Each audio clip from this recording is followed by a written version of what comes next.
The rule of thumb is that if you wanted a vehicle that was faster and more customizable than one from LS Customs, you had to go to Benny's. And that was the scenario. They created some truly incredible vehicles. However, there's a new shop on the block. One that plans on busting the Benny's monopoly wide open.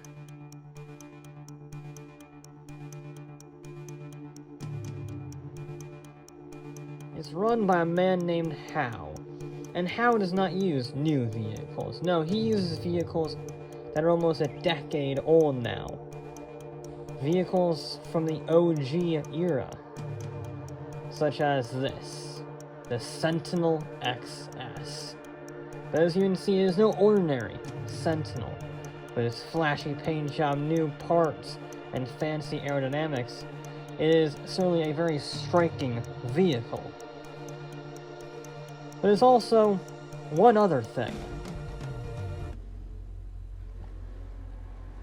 This thing is extremely powerful, which means it's fast. Very fast. Mind-blowingly fast. No, that's not normal Sentinel acceleration. There he goes, 100, 110, 120. That's insane. This is from 2013. This is a chassis from 2013, and it's... Boy, it feels it, but the acceleration is brutal. And we'll get to more brutal vehicles later. This is pretty mild, to be honest. This is my introductory piece for the vehicles that he was giving me to muck about with. This is the introduction vehicle. That is insane. That this is the introduction. What the hell does he have in that garage? Well, to see just how fast this introductory vehicle is, I lined up a normal Sentinel Xs around the hot lapping track in the facility to see just how much faster the How Special Works version is. And you can tell that this is a car that is 9 years old. It does not have the best handling, it does not have the best acceleration, it's a pretty mediocre vehicle. And its time was, well, pretty mediocre. It did a 110.45. Alright, let's see what this girl can do. Good launch. We didn't get too much wheel spin. That is actually a challenge in this vehicle. It's that for the first time since the model, I actually have to worry about wheel spin.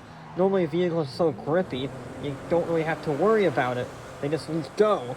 But this thing, you do actually have to worry about it, and it is fast. It's basically a normal Sentinel with a cathedral of horsepower. So you do actually have to focus on driving. You can't just put your brain on autopilot. You do actually have to work with this vehicle, and that means it is very engaging to drive. I do quite like it, actually. I'm not gonna lie, we're already at the end of the lap, and we are... Holy cow, we destroyed it by 9 seconds, so 101.5. What else is he working on? The answer came in the form of an early 2010 sports car, the 2013 Bravado Banshee. This was already a pretty mental car back in the day, and when you put the new power into it, oh my god, that's murderous acceleration. 110, 120, 130, 140, the acceleration. I've never seen a vehicle go that fast. 150. We have not seen speeds like that in a very long time. Oh my god, the straightaway is already gone. We're in the corner. Oh, that is insane. That is just ludicrous speed. I was not prepared for that. You just step on the gas. Well, you have to manage the gas, because if you don't, it wants to murder you. It just goes if you don't spin the wheels into a wall. Now, I compared the Sentinel to the fancy Sentinel, But the Banshee, the normal Banshee, wasn't good enough, so I went to the circuit de Catalunya in Spain with a very special rival. I'm talking about, of course, the fastest open-wheeler you can get. This is the Benefactor Br8. A vehicle which is, at this point, the grippiest, fastest vehicle around any circuit we have ever seen. The aerodynamics are simply astonishing. Around Catalunya here, it did a 111.2.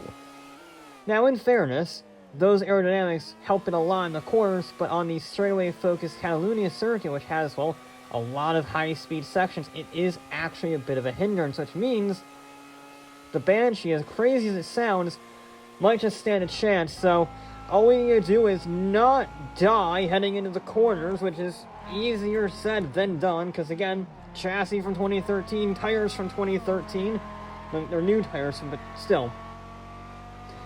And if I can do all of that, if I can hold on for dear life and do some late apexes just like that, maximize the straightaways, I might just be able to out-accelerate it to the line.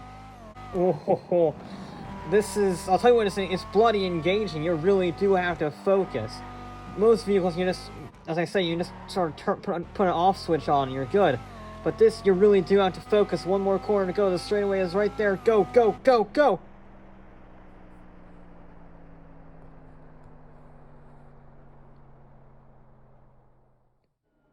But surely, even by my incredible straight line speed and being able to control it around the corners, there's no way that it was faster than a fully fledged formula car, right?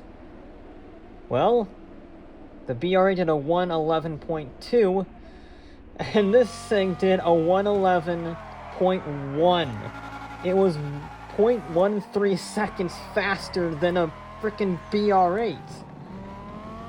And it's from 2013, and it just has a massive amount of horsepower, which means, unlike the formula car, you can actually drift it around, because, well, it's rear-wheel drive, a lot of power, whoa, it's snappy, but you can drift it. It's probably the easiest cars I've ever drifted.